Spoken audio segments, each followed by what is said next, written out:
నమస్తే welcome to BCN news. ఈ రోజు వార్తలతో మీ ముందున్నది తేజస్విని। ముందుగా ముఖ్యాంశాలు।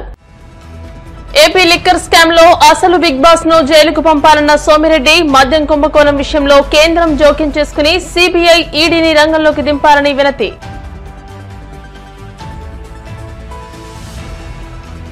పిఠాపురంలో దళితులను వెలివేస్తే డిప్యూటీ సీఎం పవన్ పట్టించుకోలేదన్న మాజీ మంత్రి పేర్ని నాని కూటమి సర్కార్కు బిల్డప్ ఎక్కువ బిజినెస్ తక్కువ అంటూ ఎద్దేవా। ఉంగుటూరులో ఏలూరు జిల్లా కలెక్టర్ వెట్రి సెల్వి పర్యటన ఎమ్మెల్యే ధర్మరాజుతో కలిసి రైతులకు సబ్సిడీపై ఉపకరణాలు అందజేత।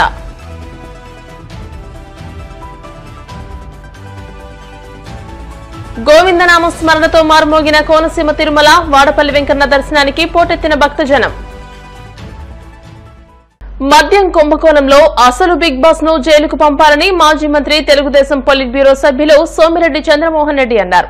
బిగ్ బాస్ దురాశ వల్ల నాసిరకం మద్యం తాగి ఎందరో పేదలు ప్రాణాలు కోల్పోయారని ఆరోపించారు। మద్యం కుంభకోణం విషయంలో వెంటనే కేంద్రం జోక్యం చేసుకుని సిబిఐ ఈడీని రంగంలోకి దింపాలని అన్నారు।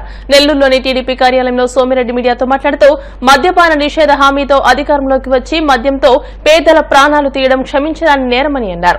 జగన్ జమానాలో జరిగిన లిక్కర్ కుంభకోణంలో ఇప్పటి వరకు 3200 కోట్లు మాత్రమే సిఐడి వెలికి తీసిందని, అనధికార లావాదేవీలు ఇంకా పెద్ద మొత్తంలో జరిగాయని ఆరోపణలు చేశారు। సిఐడి మద్యం కుంభకోణం దర్యాప్తులో మరింత లోతుగా వెళ్లాలని అన్నారు। వైఎస్ జగన్మోహన్ రెడ్డి గవర్నమెంట్ లో 2019-24 మధ్య జరిగిన లిక్కర్ స్కామ్ ఒక అంతర్జాతీయ స్థాయి స్కామ్।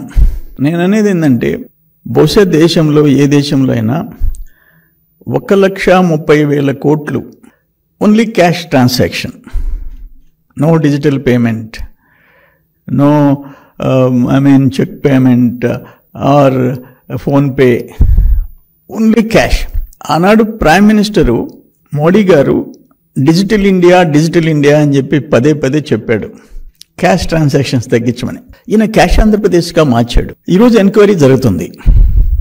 ఆ ఎంక్వైరీలో కూడా అసలు లోతుగా పోవాల్సిన అవసరం ఉంది సిఐడికి।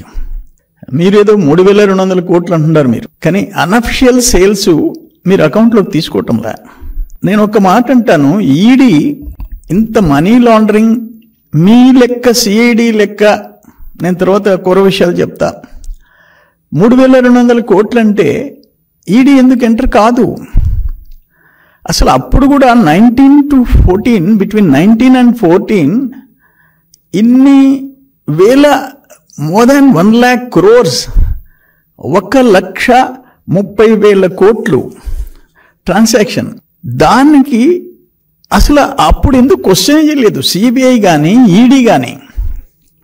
ఇప్పుడు కూడా సిఐడి ఎంక్వైరీ చేస్తుంది, క్లియర్గా సమాచారం బయటకు వస్తుంది, ఎవిడెన్సు, ఇంకా ఎందుకు ఈడీ ఎంటర్ కాదు? నేనేమంటానంటే బోఫోర్స్ కుంభకోణం 2089 రాజీవ్ గాంధీని కొంపు ముంచేసింది, 60 కోట్లు। బోఫోర్స్ కుంభకోణం ఓన్లీ 60 crores। మధ్యలో జగన్మోహన్ రెడ్డి టైంలో 1,87,000 1,87,059,131 కేసులు సేల్స్, అంటే 3,84,000 నుంచి 1,87,000 ఒకే ఊళ్ళో అగ్రి కరోనా। 21-22 2,63,000 కేసులు। బీర్గానైతే బీర్ కేసెస్ అయితే పర్ మంత్ 18-19లో 23 లక్షల కేసెస్, 19-20లో 17,74,000, 20-21లో 4,75,000, 22-23లో 6,79,000।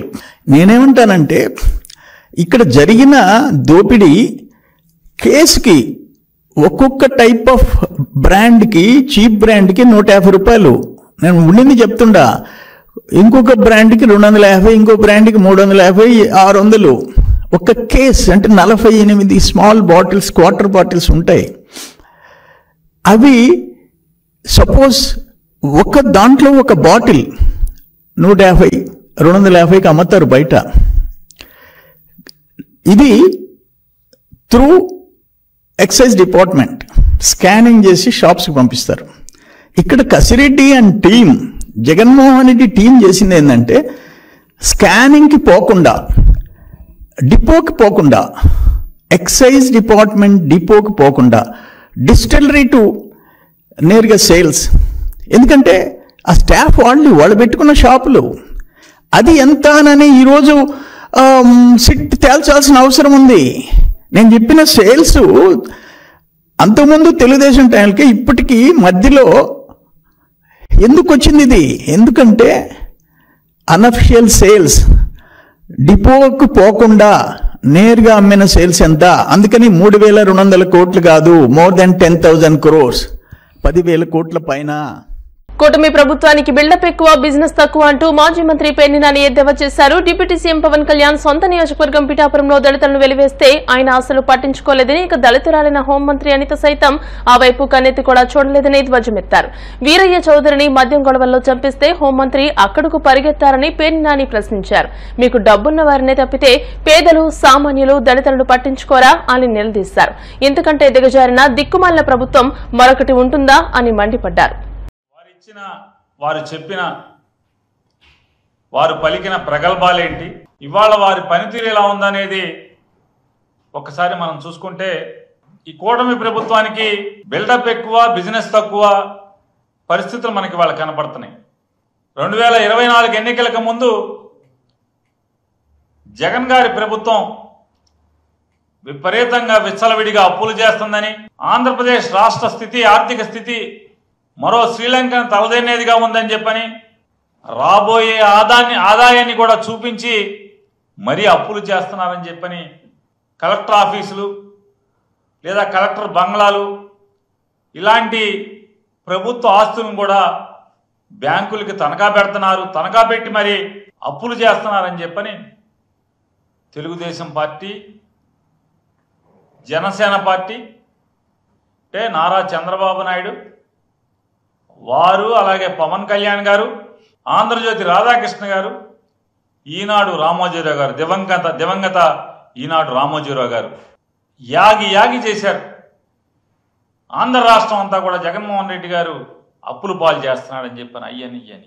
చంద్రబాబు నాయుడునేమో జాకీలు పెట్టి ఆకాశానికి లేపారు. ఆయనకు ఆర్థికవేత్త అని, ఎకనామిక్స్లో డాక్టరేట్ చేశాడని, ప్రపంచ మేధావులు ఎంతోమంది ఆర్థిక మేధావులు వారికి నారా చంద్రబాబు నాయుడు గారు ఆర్థిక పాఠాలు నేర్పుతాడని చెప్పని, దేశంలో ఎంతోమంది కేంద్ర ఆర్థిక మంత్రులు ఈయన దగ్గరికి వచ్చి పాఠాలు నేర్చుకెళ్తారని చెప్పని అప్పటి వరకు జాకీలు పెట్టి లేపటం. చంద్రబాబు నాయుడు కనుక మనకు ముఖ్యమంత్రిని చేసుకుంటే ఈ రాష్ట్రానికి ఇక అప్పు చేయటం అక్కర్లేదు, అప్పు చేయాల్సినటువంటి పని లేకుండా ఆయన సంపద సృష్టిస్తాడు. ఆ సృష్టించినటువంటి సంపదతో మనందరి కోరికలు తీరిపోతాయి, మనకిచ్చిన మాటలు అమలవుతాయి. జగన్మోహన్ రెడ్డి గారు చేసిన అప్పులు కూడా మనం తీర్చేయచ్చు అని చెప్పని వీళ్ళందరూ కూడా బాగా డబ్బాలు కొట్టారు. మనందరికీ పెద్ద సినిమా చూపించారు, 70mm సినిమా చూపించారు.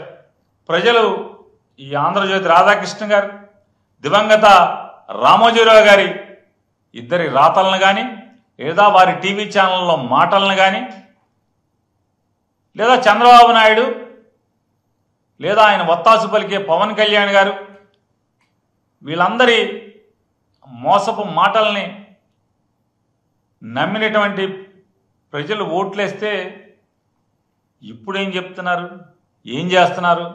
తలకు మించినటువంటి అప్పులు చేస్తున్నారు వీళ్ళందరూ కూడా.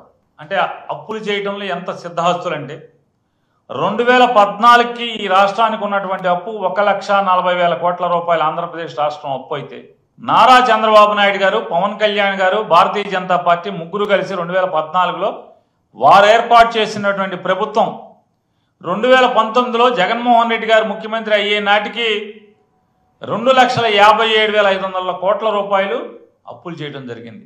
5 ఏళ్ల ముందున్నటువంటి 1,40,000 కోట్లకి ఈ అదనంగా చేర్చడం జరిగింది. అవిభాజ్య ఆంధ్రప్రదేశ్ రాష్ట్రంగా ఏర్పడే నాటికి ఉన్నటువంటి అప్పు కన్నా 22.5% పెంచి చేసినటువంటి పరిస్థితి. కూటమి ప్రభుత్వం, చంద్రబాబు నాయుడు గారు ముఖ్యమంత్రిగా పవన్ కళ్యాణ్ గారు ఉప ముఖ్యమంత్రిగా కేంద్ర ప్రభుత్వ ఒత్తాసుతో మోడీ గారి అండదండలతో ఏర్పడినటువంటి ఈ ఘనమైన ఆంధ్రప్రదేశ్ ప్రభుత్వం ఇప్పటి వరకు చేసినటువంటి అప్పు ఏంటయా చూసుకుంటే 1,47,000 కోట్ల రూపాయలు పైబడి ఇంకా ఒక్క సంవత్సరం కూడా పూర్తవల. అంటే వీళ్ళెక్కి సంవత్సరం నిండకుండానే 1,47,000 కోట్ల పైబడి అప్పు ఈ రాష్ట్రానికి చేయటం జరిగిందనేది కూడా అందరికీ ఆశ్చర్యం కొలిపే. ప్రభుత్వం రాయితీపై రైతులకు అందించే వ్యవసాయ యంత్ర పరికరాలను సద్వినియోగం చేసుకుని అభివృద్ది చెందాలని ఏలూరు జిల్లా కలెక్టర్ వెట్రి సెల్వి అన్నారు. ఉంగుటూరు మండలం నారాయణపురంలోని ఎమ్మెల్యే క్యాంపు కార్యాలయ ఆవరణలో ఉంగుటూరు, నిడమర్రు, భీముడోలు మండలాలకు చెందిన రైతులకు ప్రభుత్వం రాయితీపై మంజూరు చేసిన 2,19,00,000 రూపాయల విలువ గల 183 పరికరాలను ఎమ్మెల్యే పచ్చమట్ల ధర్మరాజు, జిల్లా కలెక్టర్ కె వెట్రి సెల్వి చేతుల మీదుగా రైతులకు పంపిణీ చేశారు. ఈ సందర్భంగా కలెక్టర్ మాట్లాడుతూ రైతుల అభివృద్దికి ప్రభుత్వం కట్టుబడి ఉందని, ప్రభుత్వం నుండి వచ్చిన ఉపకరణాలు సద్వినియోగం చేసుకోవాలని పిలుపునిచ్చారు. ఈ ఉంగుటూరు నియోజకవర్గంలో సుమారుగా మనకి 2,20,00,000 పరికరాలని అందజేయడం, అలాగే దాని ద్వారా 95 లక్షల సబ్సిడీ మనకు రైతులందరికీ కూడా లబ్ధి చేకూరుతుంది. మనం ఇలాంటి కార్యక్రమం ఎందుకంటే పూర్తిగా మనకు కూడా ఏదైతే మనం రైతులు ఏదైతే ఆశిస్తున్నారో వాటిలన్నింటికి కూడా అనుగుణంగా మన అధికారులు అందరూ కూడా పనిచేయడం, వాగితే అది ముందుగా మీరు చేయండి, గ్రౌండ్ లో రైతులు అందరూ కూడా బాగుండాలని ఆవిడ కూడా చెప్పడం.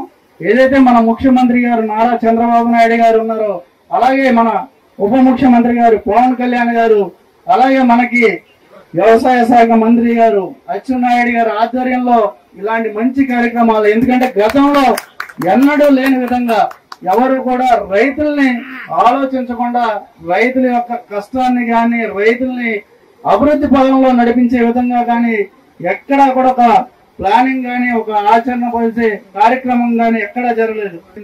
మనం ఇప్పుడు చూస్తున్నాం, అప్పుడు మనం రైస్ మిల్క్ తోలాలంటే లారీలు ఉండేవి కాదు, లేకపోతే సంచులు ఉండేవి కాదు, ఇవన్నీ ఉంటే మోచర్ అని దానికి కూడా డబ్బులు కట్ చేయడం, అలాంటి రకరకాల ఇబ్బందుల్ని రైతుల్ని అనేక రకాల ఇబ్బందులు మన అందరం కూడా చాలా పోరాటాలు అందరికీ కూడా తెలియజేసే వాళ్ళం. ఆ రోజు మన కూటమి ప్రభుత్వం, మన మంచి ప్రభుత్వం రాగానే మనం రైతులందరికీ కూడా మనం ఏదైతే చెప్పామో ఆ విధంగానే రైతులకి 48 గంటల్లోనే మనం డబ్బులు జమ చేయడం చాలా గర్వంగా ఉంది, చాలా అదృష్టంగా ఉంది. ఇప్పుడు నేను కూడా చాలా ప్రౌడ్ గా గ్రీన్ టవల్ వేసుకొని అగ్రికల్చర్ అంటే చాలా ఫేవరెట్ సబ్జెక్ట్ తో మారిపోయినాయి. నేను కాలేజ్ చదివింది కూడా ఈ సబ్జెక్టే, మళ్ళీ నా నాలెడ్జ్ కూడా ఇక్కడ ఇంప్లిమెంట్ చేయాలనుకోవడానికి చాలా సంతోషంగా ఉంది. సో ఇప్పుడు ఫస్ట్ కొన్ని ఇష్యూస్ చెప్పారు, కన్సర్న్ ఆఫీసర్ ఉంటే ఒకసారి పబ్లిక్ చెప్పేయండి, తర్వాత నేను ఏమైనా చెప్పాలంటే ఫైనల్ కంప్లీట్ చేస్తాను. ఇప్పుడు హార్టికల్చర్ ఆఫీసర్ ఇక్కడ పర్మనెంట్ గా లేదు, ఒక ఇన్ఛార్జ్ ఆఫీసరే ఉన్నారన్నారు. హార్టికల్చర్ ఆఫీసర్ ఉన్నారా? మీటింగ్ వచ్చారా? ఓకే, అగ్రికల్చర్ మీటింగ్ కాబట్టి పొందలేదు. హోప్ కనెక్ట్ సీడ్లింగ్స్ నిన్న వచ్చినప్పుడే మీరు చెప్పారు, నిన్ననే హార్టికల్చర్ ఆఫీసర్ చెప్పాము. మనకు 2 సెంటర్స్ ఉన్నాయి, ఆ 2 సెంటర్స్ లో ఎంత ఉన్నాయి అంత ప్రియారిటీ బేసిస్ లో మన ఏలూరు జిల్లా వాళ్ళకి ఇవ్వమని చెప్పేసి ఆల్రెడీ మాట్లాడాము. మళ్ళీ అది ఫాలో అప్ కూడా చేస్తాము. వెటరీ మొబైల్ క్లినిక్ నేను వెళ్ళిన చోట్ల ఉన్నాయి. అనిమల్ హస్బెండరీ డిపార్ట్మెంట్ ఇక్కడ ఉన్నారా ఎవరైనా? అనిమల్ హస్బెండరీ డిపార్ట్మెంట్ అది ఫాలో అప్ చేస్తాం, ఇక్కడ కన్సర్న్ వన్ లేదు. అలాగే ఇప్పుడు ఆయన చెప్పింది కరెక్ట్, ఇది అగ్రికల్చర్ ప్రోగ్రామ్ అయినా కూడా మనకు అగ్రికల్చర్ లో మన జిల్లాకి ఇచ్చిన టార్గెట్లు 2 రకాలు ఉన్నాయి. ఒకటి, ఇంకా ఏమైనా వరి పంటకి తీసుకురావచ్చు అంటే, వేరే ఏమైనా హార్టికల్చర్ పంటకి తీసుకురావచ్చు అంటే దానికి సంబంధించిన భూమిని మళ్ళీ వరికో హార్టికల్చర్ క్రాప్స్ కు తీసుకురమ్మని ఒక టార్గెట్ మనకు ఉన్నాయి. అది ఒకటే కాదు, మీ అందరూ చాలా ప్రోగ్రెసివ్ ఫార్మర్స్, ఎక్కడికైనా ఏమైనా టెక్నాలజీ ఉంటే ఫస్ట్ ఇంప్లిమెంట్ చేసుకునేవి మన జిల్లాలోనే. అంత అడ్వాన్స్డ్ ఫార్మర్స్ మన జిల్లాలో ఉన్నారు, అది చాలా ప్రౌడ్ అయిన విషయం. అందువల్ల మామూలుగా మనం సాగుతూ వెళ్ళకూడదు, ఇంకా అన్ని టెక్నాలజీలో మనం వాడాలన్నది కూడా మన ఆనరబుల్ సీఎం గారు మనకు కలెక్టర్స్ కాన్ఫరెన్స్ చెప్పింది కూడా అదే. ఇక్కడ చూస్తున్నారు కదా, డ్రోన్ ఒకటి వేస్తూ ఉన్నాయి. డ్రోన్ వాడుతున్నారు మీ అందరూ? డ్రోన్ గురించి తెలుసా? సో డ్రోన్ గానీ ఇంకా మనకి ఇప్పుడు ఈ పవర్ టిల్లర్స్ అడిగారు, మీకు డ్రైవింగ్ ప్లాట్ఫామ్స్ అడుగుతున్నారు. టెక్నాలజీ వరల్డ్ ఎక్కడ ఉంటేనో మీరు నన్ను అడగండి, మనం తీసుకొస్తాము. మన అడ్వాన్స్డ్ అగ్రికల్చర్ ఖచ్చితంగా మనం చేస్తాం మన జిల్లాలో. ఇప్పుడు కాసేపు ప్రకటనలు.